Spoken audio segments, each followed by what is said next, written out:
पापा, आप यहाँ, वो भी इस हाल में। विशाल की आवाज कांप गई।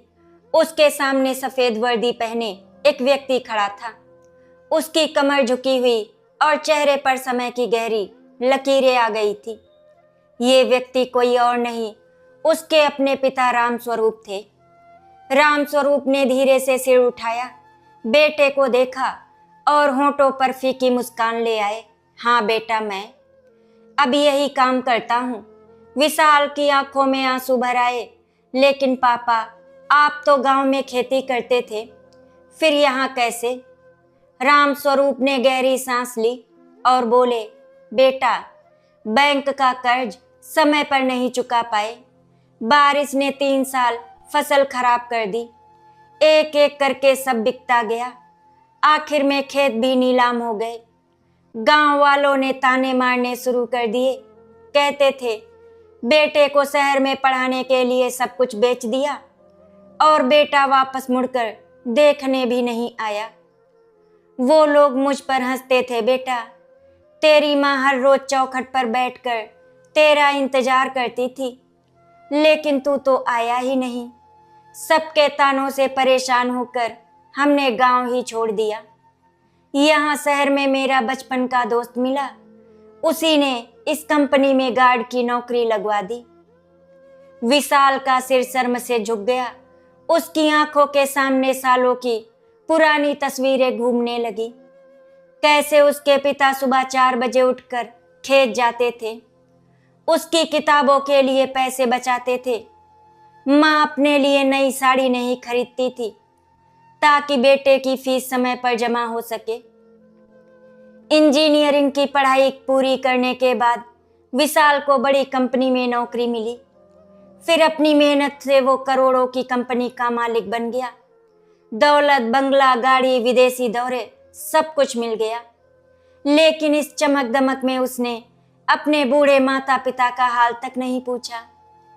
उसने कई बार फोन बदल दिए, पता बदल दिया और खुद को इतना व्यस्त बना लिया कि उसे कभी ये जानने की फुर्सत ही नहीं मिली कि उसके माँ बाप किस हाल में हैं। आज किस्मत उसे उसी कंपनी के मुख्य द्वार पर ले आई थी, जहां उसका पिता सिक्योरिटी गार्ड बनकर हर आने जाने वाले को सलाम कर रहा था। राम स्वरूप ने बेटे की आंखों में पछतावा देखकर उसके कंधे पर हाथ रखा।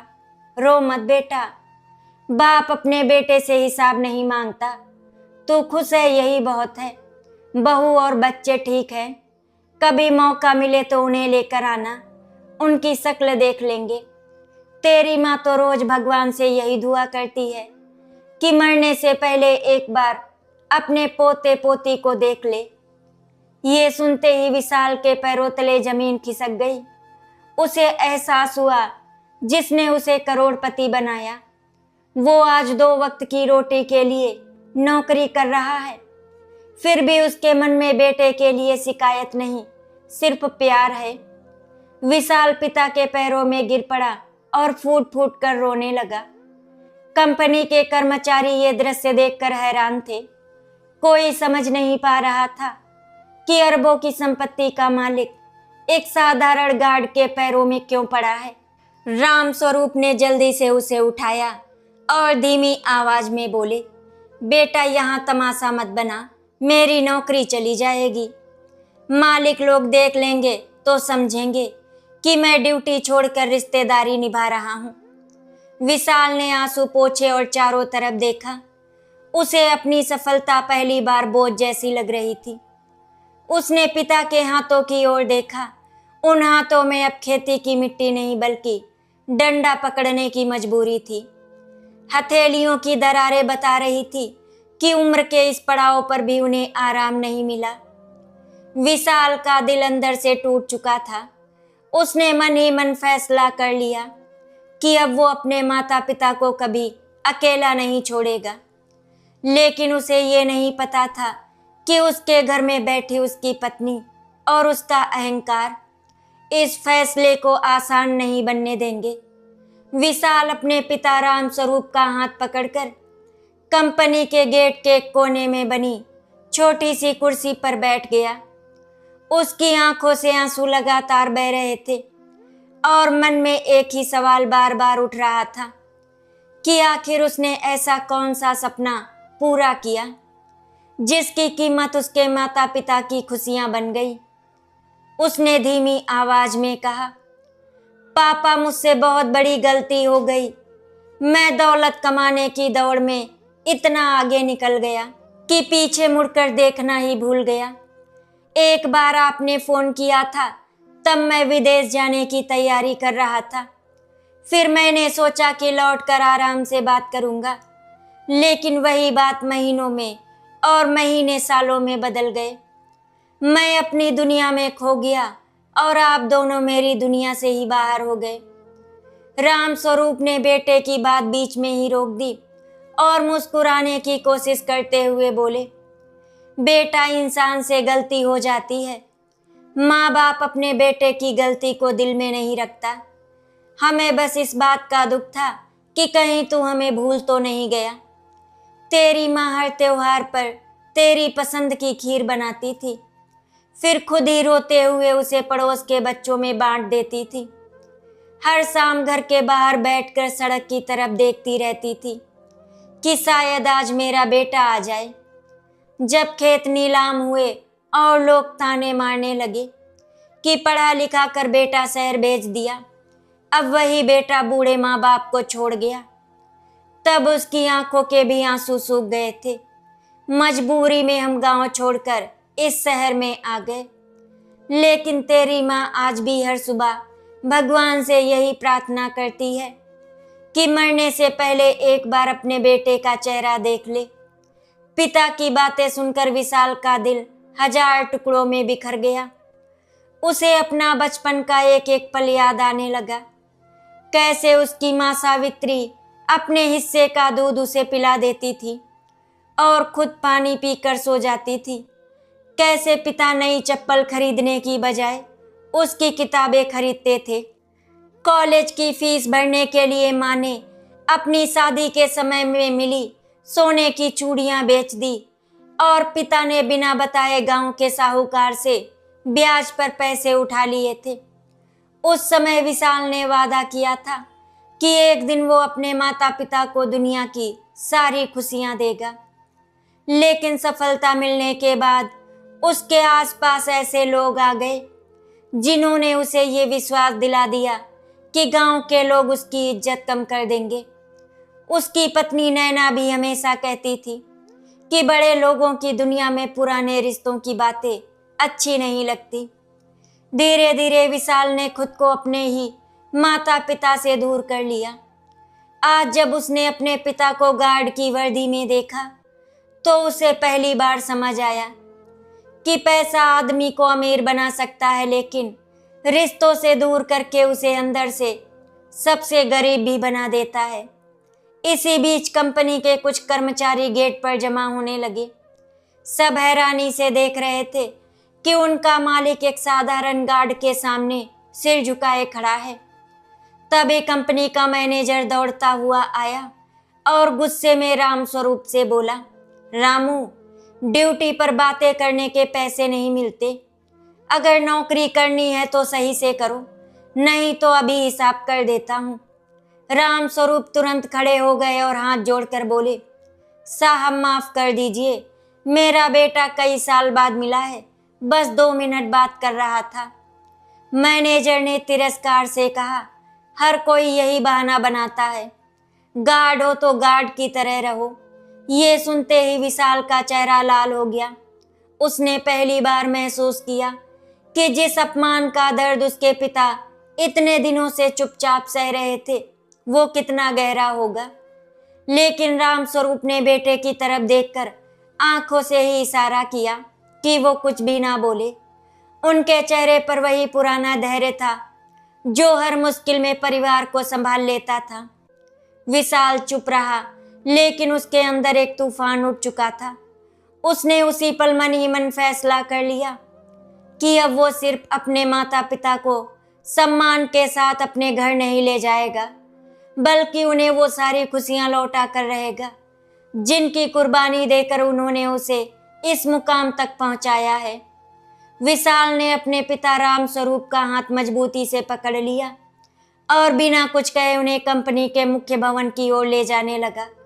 राम स्वरूप घबरा गए और धीरे से बोले, बेटा मुझे अंदर मत ले जा, मैं एक छोटा सा गार्ड हूँ। बड़े लोगों के ऑफिस में मेरे जैसे आदमी का क्या काम? कहीं नौकरी चली गई तो तेरी माँ और मैं 2 वक्त की रोटी भी नहीं जुटा पाएंगे। विशाल की आंखें फिर भर आई। उसने पिता के कंधे पर हाथ रखा और बोला, पापा आज तक आपने मेरी हर बात मानी है, आज एक बार फिर मेरी बात मान लीजिए। दोनों जैसे ही अंदर पहुंचे पूरा स्टाफ खड़ा हो गया।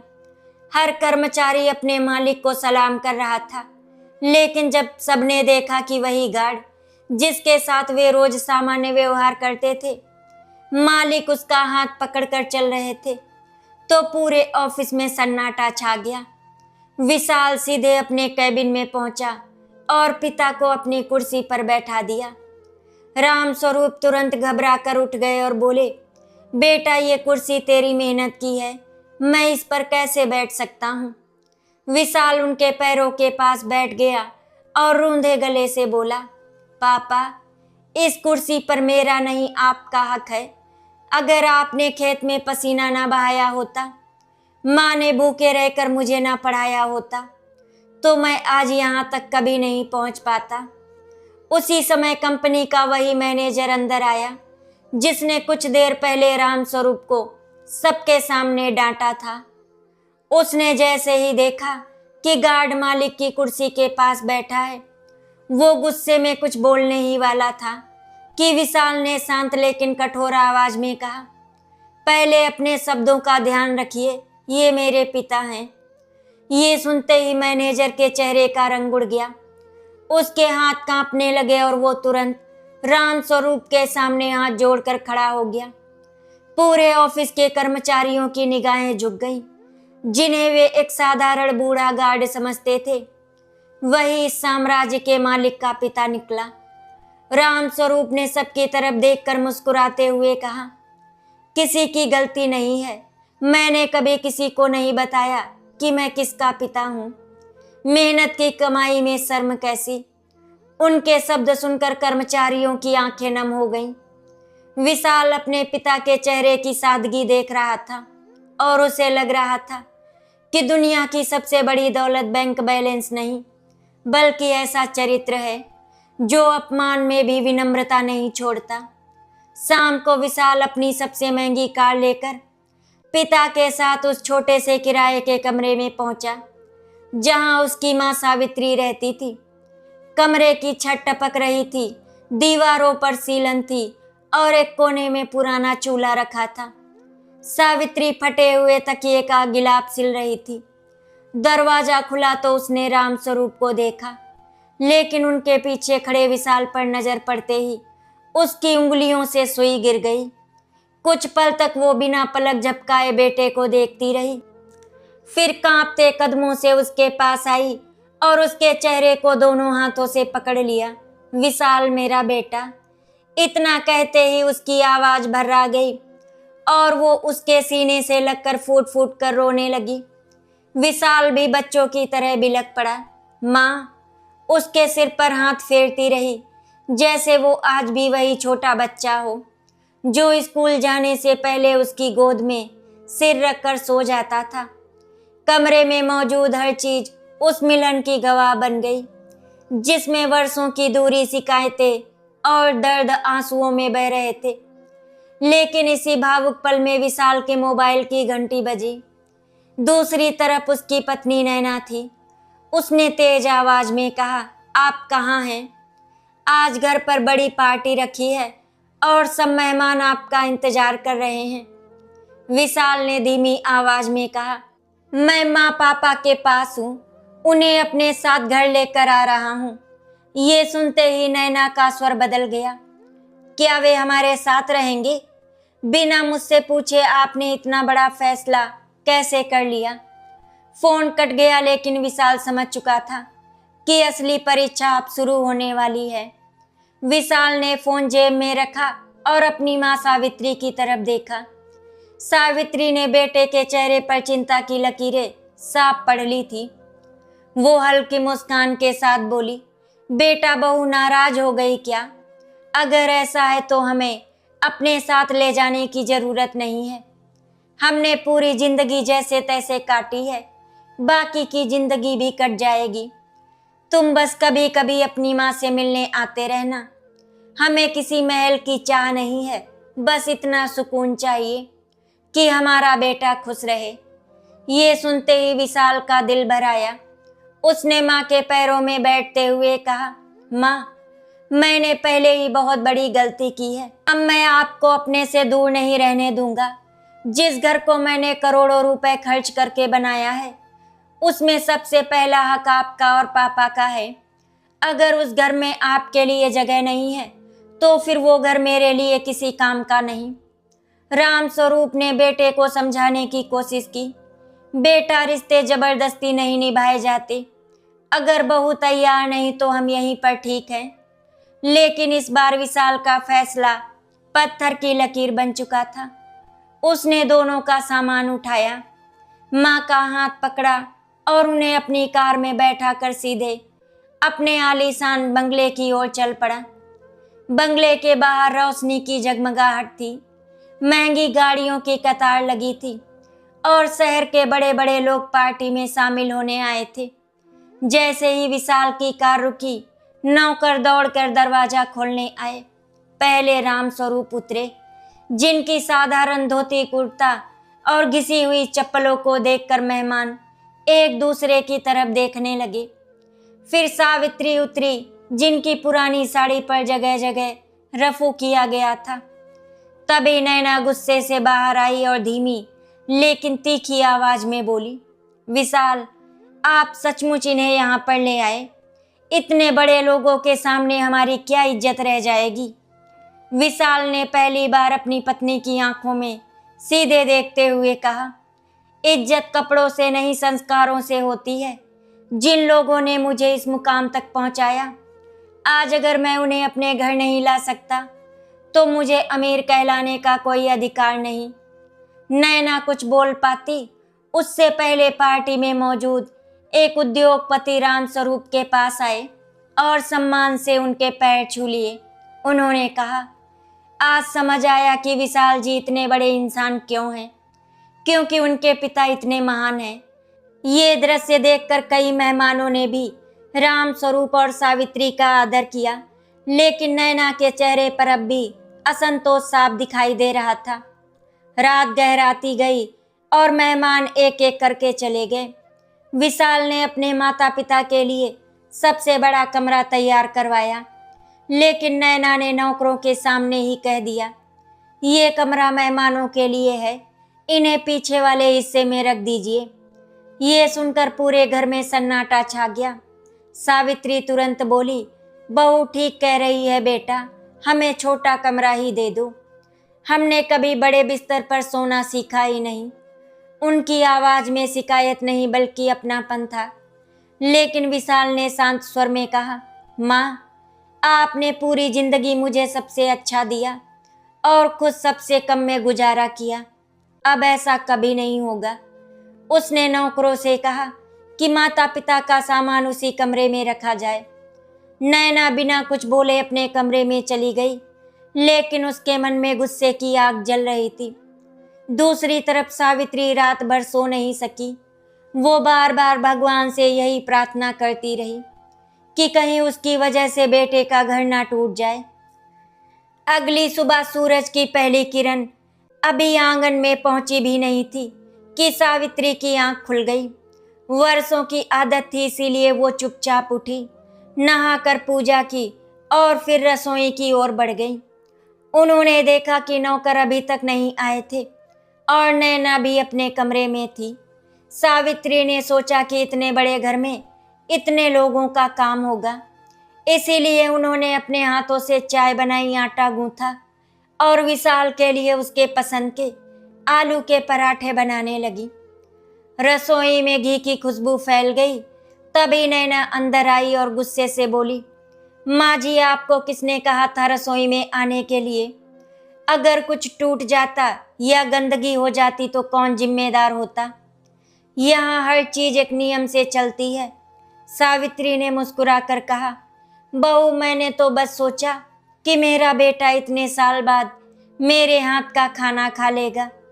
लेकिन नैना ने बिना कुछ सोचे पराठों की थाली एक तरफ सरका दी और बोली, हमें इतना तेल घी वाला खाना पसंद नहीं है। आगे से बिना पूछे कुछ मत बनाना। ये सब राम स्वरूप दरवाजे पर खड़े सुन रहे थे। उनकी आंखें भर आई लेकिन उन्होंने कुछ नहीं कहा। तभी विशाल भी वहां पहुंच गया। उसने मेज पर रखे पराठे देखे और एक और खाते ही उसकी आंखें नम हो गई। उसने कहा, माँ, इतने साल बाद वही स्वाद मिला है जो बचपन में मिलता था। सावित्री बेटे को खाते हुए देख मुस्कुरा रही थी, लेकिन उनकी मुस्कान के पीछे छिपा दर्द सिर्फ राम स्वरूप समझ पा रहे थे। दोपहर में विशाल किसी जरूरी मीटिंग के लिए बाहर चला गया।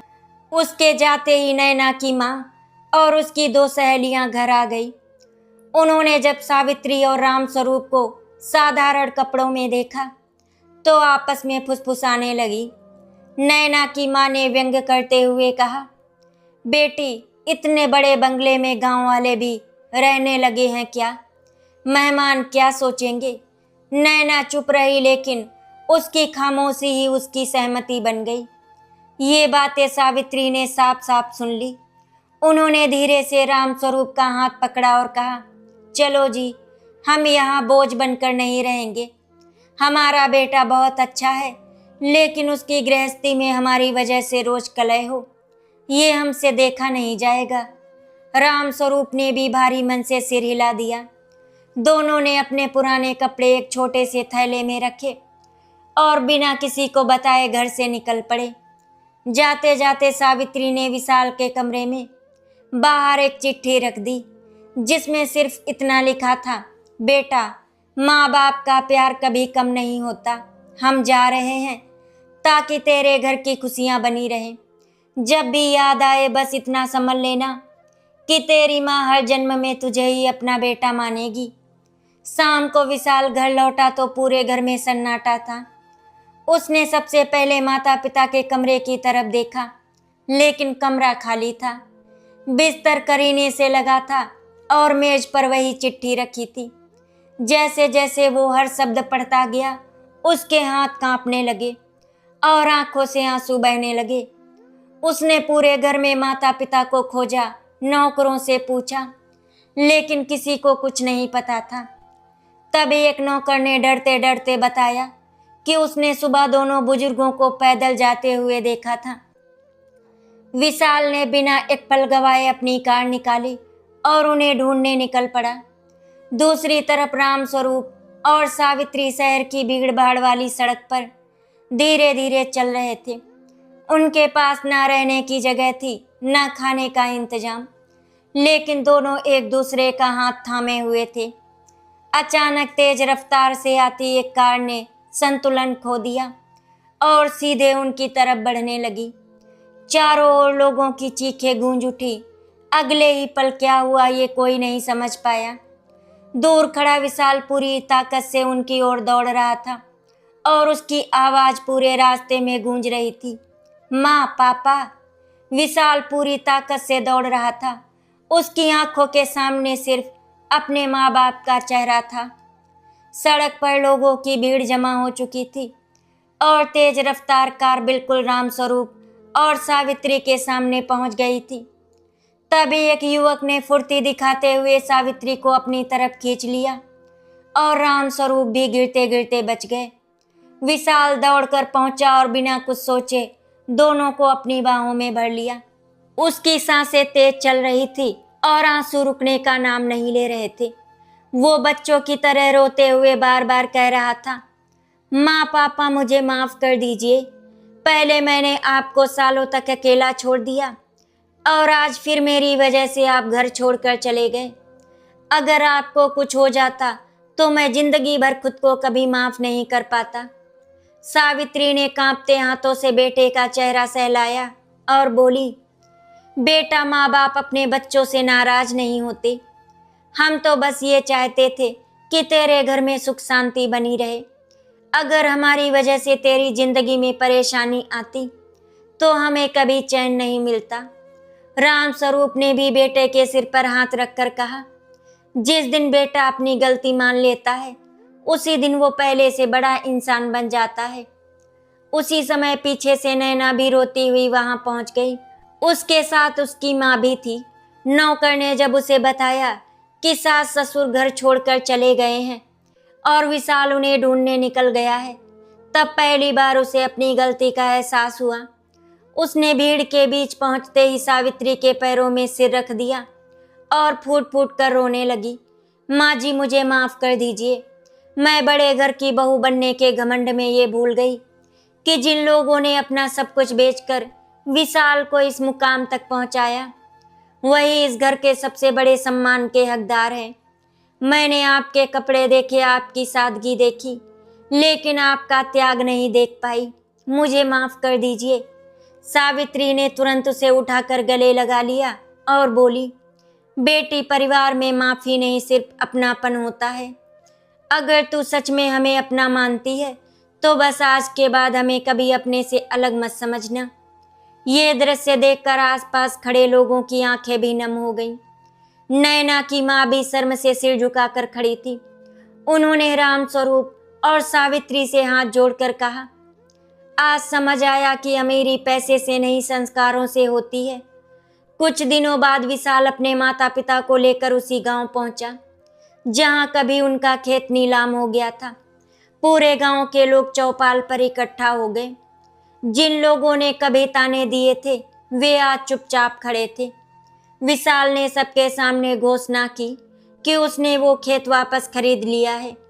उसने गांव के गरीब बच्चों की पढ़ाई के लिए एक विद्यालय और किसानों की मदद के लिए एक ट्रस्ट भी बनवाया। राम स्वरूप ने मिट्टी की एक मुट्ठी उठाकर अपनी आंखों से लगाई तो उनकी आंखों से खुशी के आंसू बह निकले। सावित्री ने जब बेटे बहू और अपने पोते पोतियों को साथ खड़ा देखा तो उनके चेहरे पर वर्षों बाद सच्ची मुस्कान लौट आई।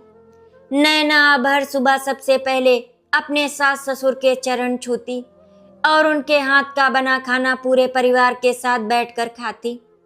विशाल ने एक दिन पिता का हाथ पकड़कर कहा, पापा, लोग मुझे अरबपति कहते हैं, लेकिन सच तो ये है कि मैं उस दिन सबसे गरीब था जिस दिन मैंने अपने माँ बाप को खो दिया था। आज आपके आशीर्वाद के साथ ही मैं सचमुच दुनिया का सबसे अमीर इंसान बन गया हूँ। उस दिन पूरे गांव में एक ही बात की चर्चा थी। जिस बेटे को लोग गद्दार समझते थे उसने अपनी गलती स्वीकार करके अपने माता पिता का सम्मान लौटाया। रात के लगभग 2 बजे का समय था। पूरे बंगले में गहरा सन्नाटा पसरा हुआ था। बाहर हल्की हल्की बारिश हो रही थी और खिड़की से आती ठंडी हवा कमरे के पर्दों को हिला रही थी। विशाल अपने कमरे में अकेले बैठा था। सामने टेबल पर उसके बचपन की एक पुरानी तस्वीर रखी थी जिसमें वो अपने पिता राम स्वरूप के कंधों पर बैठकर मेले का आनंद ले रहा था और माँ सावित्री उसके लिए गुब्बारे खरीद रही थी। तस्वीर पर गिरते आंसू बार बार उसके चेहरे को धुंधला कर रहे थे। वो खुद से ही कह रहा था, जिस पिता ने मेरी छोटी सी चोट देखकर सारी रात जागकर काटी, उसी पिता के फटे हुए जूतों को मैंने कभी नहीं देखा। जिस माँ ने अपने हिस्से का निवाला मुझे खिलाकर खुद पानी पीकर पेट भर लिया, उसी माँ की झुर्रियों में छिपा दर्द मैं कभी पढ़ ही नहीं पाया। मैं करोड़ों का मालिक बन गया लेकिन अपने माँ बाप के प्यार का कर्ज कभी नहीं चुका पाया। उधर सावित्री अपने कमरे में बैठी थी। उनके हाथ में विशाल का बचपन का वही छोटा सा स्वेटर था जिसे उन्होंने अपने हाथों से बुना था। वो उसे सीने से लगाए धीरे धीरे रो रही थी। राम स्वरूप ने पास आकर पूछा, अभी तक सोई नहीं? सावित्री ने आंसू पोंछते हुए कहा, कैसे सो जाऊं? आज इतने साल बाद मेरा बेटा मेरे सामने है, लेकिन जब उसे देखकर खुश होना चाहिए था तब उसके चेहरे पर सिर्फ पछतावा दिखाई दे रहा था। मैं माँ हूँ, उसके आंसू कैसे देख सकती हूँ? भगवान से बस यही प्रार्थना करती हूँ कि मेरे बेटे की जिंदगी के हर दुख मुझे दे दे, लेकिन उसके चेहरे की मुस्कान कभी ना छीने। राम स्वरूप ने खिड़की से बाहर देखते हुए भारी आवाज में कहा, याद है सावित्री, जब विशाल 10वीं में था और स्कूल की फीस भरने के पैसे नहीं थे, उस दिन तुमने बिना कुछ कहे अपनी माँ की दी हुई सोने की चैन उतार कर मेरे हाथ में रख दी थी। तुम पूरी रात रोई थी, लेकिन सुबह बेटे के सामने मुस्कुरा कर कहा था कि चैन पुरानी हो गई थी इसीलिए बेच दी। फिर जब इंजीनियरिंग कॉलेज का एडमिशन हुआ तो मैंने अपना पुश्तैनी बैल बेच दिया था। पूरे गांव ने हमारा मजाक उड़ाया था। सब कहते थे कि गरीब किसान का बेटा अफसर नहीं बनेगा, लेकिन हमने किसी की बात नहीं सुनी। हमें अपने बेटे पर भरोसा था। सावित्री की आंखों के सामने एक एक दृश्य घूमने लगा। बरसात की वो रात जब घर की छत टपक रही थी और छोटा विशाल किताब लेकर पढ़ रहा था। उसने माँ से कहा था, माँ, एक दिन मैं बहुत बड़ा आदमी बनूंगा और तुम्हें ऐसा घर दूंगा जिसमें बारिश का एक कतरा भी अंदर नहीं आएगा। उस दिन सावित्री ने बेटे को सीने से लगाकर कहा था, बेटा, मुझे बड़े घर की नहीं, तेरे प्यार की जरूरत है। लेकिन किस्मत ने ऐसा मोड़ लिया कि बेटा बहुत दूर चला गया। अगली सुबह विशाल अपने माता पिता के कमरे में गया।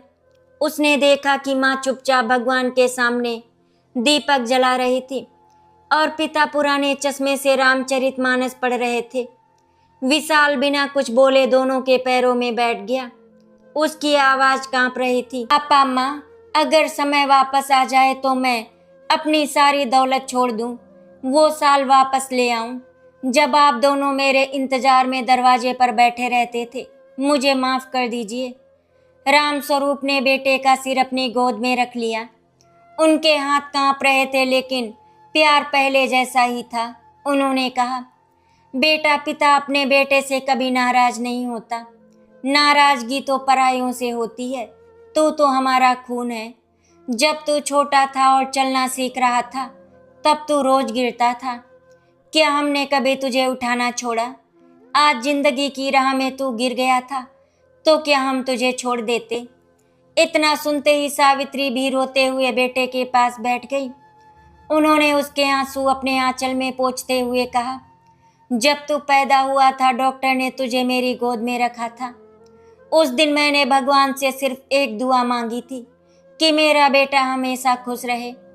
मैंने कभी ये दुआ नहीं मांगी कि वो अमीर बने। अगर तुझे लगता है कि तूने गलती की है तो उसे अपने प्यार से सुधार दे। विशाल फूट फूट कर रो पड़ा। उसकी आवाज पूरे कमरे में गूंज रही थी। मैं वादा करता हूँ माँ, आज के बाद आपकी आंखों में खुशी के अलावा कोई आंसू नहीं आने दूंगा। उसी समय उसके छोटे बेटे आरव ने ये सब देख लिया। वो दौड़कर अपने दादा दादी के पास आया और मासूमियत से बोला, दादाजी, अगर पापा फिर कभी आपको छोड़कर चले गए तो आप मेरे कमरे में आ जाना। मैं आपको कभी अकेला नहीं रहने दूंगा। आरव की ये छोटी सी बात सुनकर कमरे में मौजूद हर इंसान की आंखें भर आई। राम स्वरूप ने अपने पोते को सीने से लगा लिया और कहा, देख सावित्री, भगवान देर करता है लेकिन अंधेर नहीं करता। हमारा बेटा भले रास्ता भूल गया था, लेकिन हमारे संस्कार उसके बेटे तक पहुंच गए हैं। उस दिन बंगले में कोई शोर नहीं था, कोई पार्टी नहीं थी, कोई दिखावा नहीं था। सिर्फ 4 लोगों के आंसू थे जो वर्षों की दूरी को बहाकर रिश्तों को फिर से जोड़ रहे थे। सावित्री ने रसोई में जाकर अपने हाथों से साधारण दाल, चावल और रोटियां बनाई। पूरा परिवार एक ही चटाई पर बैठकर खाना खाने लगा। विशाल हर निवाले के साथ रो रहा था, क्योंकि उसे हर रोटी में माँ का त्याग और हर दाल की खुशबू में पिता का पसीना महसूस हो रहा था। उस रात पहली बार करोड़पति विशाल अपने आलीशान बिस्तर पर नहीं, बल्कि अपने पिता की गोद में सिर रखकर सोया। राम स्वरूप उसके बाल सहलाते रहे और सावित्री उसके ऊपर चादर ठीक करती रही। बाहर चांदनी खिली हुई थी, लेकिन उस घर की असली रोशनी करोड़ों की दौलत नहीं, बल्कि वर्षों बाद मिला माँ बाप का प्यार था। उस पल विशाल को समझ आ गया कि दुनिया का सबसे बड़ा अरबपति वो नहीं होता जिसके पास सबसे ज्यादा पैसा हो, बल्कि वो होता है जिसके सिर पर माँ का आंचल और पिता का आशीर्वाद हमेशा बना रहता है। आशा करती हूँ आपको हमारी कहानी अच्छी लगी होगी। अगर आपको हमारी कहानी अच्छी लगी तो वीडियो को लाइक एंड शेयर करें, चैनल को सब्सक्राइब करें। वीडियो देखने के लिए आपका बहुत बहुत धन्यवाद।